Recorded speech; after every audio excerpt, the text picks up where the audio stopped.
तो क्या केशव प्रसाद मौर्य होंगे उत्तर प्रदेश के अगले मुख्यमंत्री? क्या योगी आदित्यनाथ सीएम कुर्सी केशव के हाथ में सौंपेंगे? क्या योगी आदित्यनाथ की बीजेपी से हो जाएगी छुट्टी? दर्शकों, उत्तर प्रदेश की सियासत में इस वक्त योगी आदित्यनाथ को लेकर कई सवाल उठ रहे हैं। 2027 में विधानसभा के चुनाव है, लेकिन उससे पहले भारतीय जनता पार्टी में गुटबाजी का दौर देखने को मिल रहा है। योगी आदित्यनाथ बनाम केशव प्रसाद मौर्य, ये लड़ाई आज की नहीं है, बहुत पुरानी है और ये लड़ाई किसी से छुपी भी नहीं है। सवाल इस बात को लेकर उठ रहे हैं कि जैसे जैसे चुनाव नजदीक आ रहा है, वैसे वैसे योगी आदित्यनाथ के खिलाफ भारतीय जनता पार्टी में क्यों माहौल बनाया जा रहा है? योगी आदित्यनाथ की कार्यशैली पर क्यों बीजेपी के नेता ही सवाल उठा रहे हैं? और योगी आदित्यनाथ ने आखिर क्यों कहा कि मैं कोशिश नहीं करूंगा मुख्यमंत्री बनने की, चुनाव लड़ने की? योगी आदित्यनाथ ने क्यों कहा कि बीजेपी का कोई भी कार्यकर्ता मुख्यमंत्री बन सकता है? योगी आदित्यनाथ से जब सवाल किया गया कि क्या आप गोरखपुर जाएंगे या फिर दिल्ली, तो वो कहते हैं कि मैं गोरखपुर जाना ज्यादा पसंद करूंगा। क्या योगी आदित्यनाथ इस बात को समझ गए हैं कि जो हाल शिवराज सिंह चौहान और वसुंधरा राजे रमन सिंह जैसे नेताओं का हुआ, उनके साथ भी वही होने वाला है?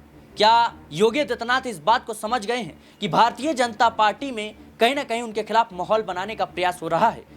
विस्तार से चर्चा करेंगे इस मुद्दे पर। मेरे साथ नाजमिन मौजूद है। नाजमिन, जिस तरीके से बीजेपी के ही नेता लगातार योगी आदित्यनाथ की कार्यशैली पर सवाल उठा रहे हैं, उनके खिलाफ बयानबाजी कर रहे हैं, क्या दर्शाता है ये कि योगी आदित्यनाथ की उत्तर प्रदेश से छुट्टी होने वाली है? देखिए, योगी आदित्यनाथ से पहले भारतीय जनता पार्टी के विधायक श्याम प्रकाश का एक बड़ा बयान जारी होता है, जो कहते हैं कि मैं नहीं, मुझ जैसे तमाम विधायक बीजेपी के ये चाहते हैं कि योगी बाबा को अब दिल्ली रवाना हो जाना चाहिए और मुख्यमंत्री कुर्सी केशव प्रसाद मौर्य को सौंप देनी चाहिए। केशव प्रसाद मौर्य सिर्फ मौर्य समाज में ही नहीं, बल्कि उत्तर प्रदेश की हर जनता के दिलों पर राज करते हैं, उन्हें समर्थन जनता का मिलता है।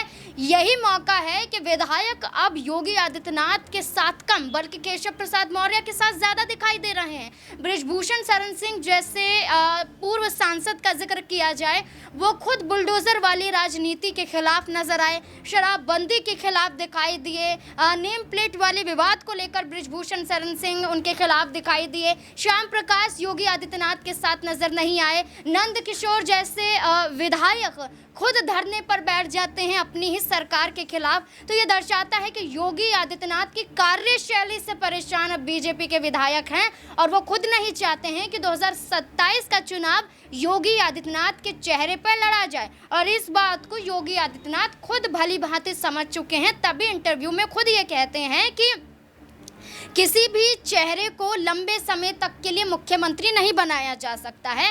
कोई भी चेहरा परमानेंट नहीं होता है। यही है कि कार्यकर्ताओं को आगे करने के बाद खुद को मुख्यमंत्री रेस में सवालों के घेरों में खड़े करने की बात योगी आदित्यनाथ फैसला बीजेपी हाईकमान पर छोड़ देते हैं और कहते हैं कि ये फैसला हाईकमान करेगा कि मैं मुख्यमंत्री के लिए आगे रहूंगा या फिर नहीं रहूंगा।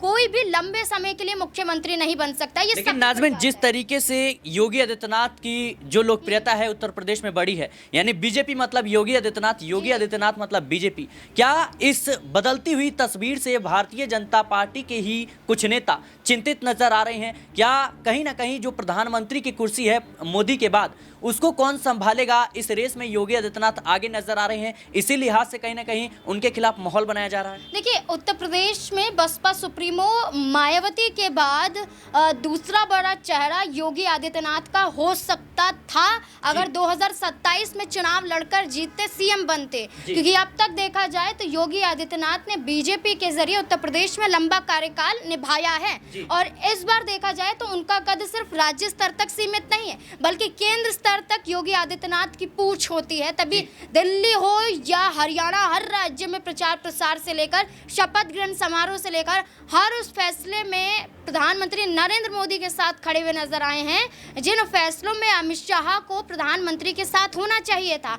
और आज भी ये कहा जाता है कि प्रधानमंत्री नरेंद्र मोदी के बाद अगर कोई चेहरा होगा तो वो अमित शाह, जेपी नड्डा या फिर और बीजेपी के जो बड़े चेहरे हैं वो रहे, बल्कि योगी आदित्यनाथ, यानी कि एक जोड़ी देखी जाती है मोदी और योगी की, वो जोड़ी अब इस आधार पर भी देखी जा रही है कि मोदी के बाद योगी होंगे, बीच में जो शाह जो नड्डा आते हैं उनका सफाया हो जाएगा। तो ये बड़ा डर बीजेपी में सताया हुआ है, इसलिए मुख्यमंत्री के रूप में योगी आदित्यनाथ को सिर्फ बीजेपी खुद सहमत नहीं नजर आ रही है। और एनडीए के घटक दलों की बात करें तो जयंत चौधरी से लेकर अनुप्रिया पटेल, संजय निषाद और ओपी राजभर कई मायनों में भारतीय जनता पार्टी के उन फैसलों से दूरी बनाते हुए नजर आए।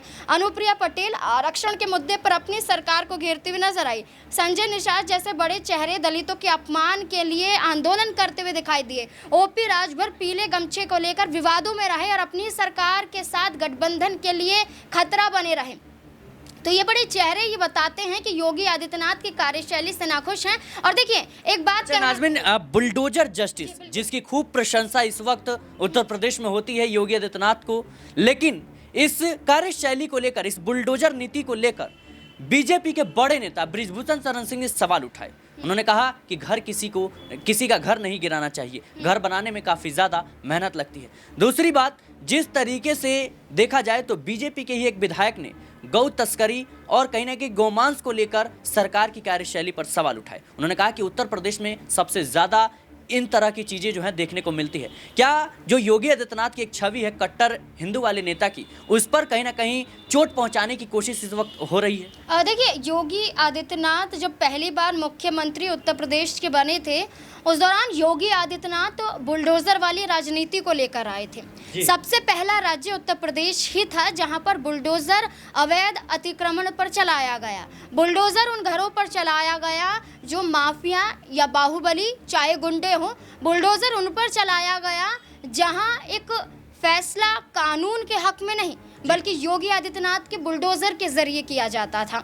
और इसी पर सवाल बीजेपी के ही पूर्व सांसद विधायक नहीं उठा रहे, बल्कि सुप्रीम कोर्ट के जरिए भी योगी आदित्यनाथ को फटकार लगी थी कि हर फैसला बुलडोजर से नहीं किया जा सकता है। जो फैसला कानून के दायरे में रहकर किया जा सकता है वहाँ पर बुलडोजर नहीं चलाया जा सकता, गरीबों के घरों को नहीं ढाया जा सकता है। तो योगी आदित्यनाथ की बुलडोजर वाली राजनीति। नाज़मीन, जिस तरीके से अभी लगातार बीजेपी में एक के बाद एक नेता ऐसे बयान दे रहे हैं कि योगी आदित्यनाथ को दिल्ली भेज दिया जाए, केशव प्रसाद मौर्य के हाथ में उत्तर प्रदेश की कमान सौंप दी जाए, क्या लगता है आपको कि कहीं ना कहीं योगी आदित्यनाथ जो बयान दिए कि मैं गोरखपुर जाना ज्यादा पसंद करूंगा, दिल्ली नहीं, तो क्या वो बीजेपी से कहीं ना कहीं दूरी बना लेंगे? देखिए, तो संन्यास की बात कही जा रही है कि अब आपको मुख्यमंत्री नहीं बनाया जा रहा है तो अब राजनीति से ही संन्यास लेने की बात कर रहे हैं। तो ये बड़ा सवाल बन जाता है सिराज अपने आप में ही कि अब चुनाव जैसे जैसे नजदीक आ रहा है वैसे वैसे योगी आदित्यनाथ के जो बयान हैं वो विवादित हो रहे हैं। जैसे हाल ही में जो संभल के सीईओ अनुज चौधरी ने बयान दिया था जुम्मा और होली को लेकर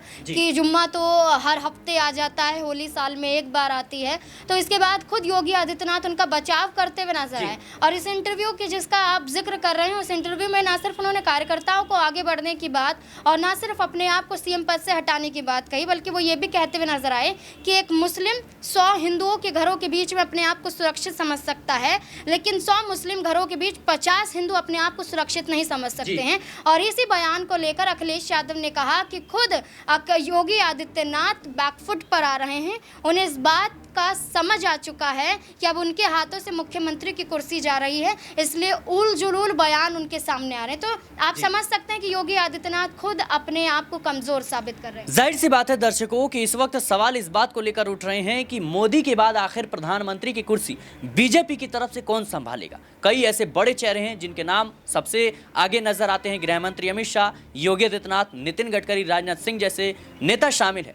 लेकिन सवाल इस बात को लेकर उठ रहे हैं कि योगी आदित्यनाथ की जो लोकप्रियता बढ़ी है, जो छवि उनकी एक बनी है, वो कहीं ना कहीं प्रधानमंत्री की रेस में आगे नजर आ रहे हैं। और इस बात की भनक के जो बीजेपी आला कमान है उसको लग चुकी है। और इसी लिहाज से देखा जाए तो सवाल इस बात को लेकर उठ रहे हैं कि क्या उन्हें दरकिनार करने का काम शुरू हो चुका है। आखिर भारतीय जनता पार्टी के ही नेता अपने मुख्यमंत्री पर क्यों सवाल उठा रहे हैं? सवाल इस बात को लेकर उठ रहे हैं कि जिस तरीके से हरियाणा में अनिल विज और राजस्थान में किरोड़ी लाल मीणा समेत कई राज्यों में बीजेपी के बड़े नेता अब बीजेपी की मुश्किलें बढ़ा रहे हैं, अपनी सरकार पर सवाल उठा रहे हैं। ऐसे में क्या योगी आदित्यनाथ को कहीं ना कहीं दरकिनार करने का काम किया जाएगा? जिस तरीके से अनिल विज, किरोड़ी लाल मीणा जैसे नेताओं को कारण बताओ नोटिस थमाया गया, देखना होगा कि योगी आदित्यनाथ का जो राजनीतिक भविष्य है वो किस ओर जाएगा। लेकिन इस बात का सीधा संकेत तो मिल चुका है कि अब भारतीय जनता पार्टी में उत्तर प्रदेश में बड़ा खेल होने जा रहा है। फिलहाल के लिए इस रिपोर्ट में इतना ही। देश और दुनिया की तमाम खबरों के लिए बने रहने नेक्स्ट 9 न्यूज़ के साथ।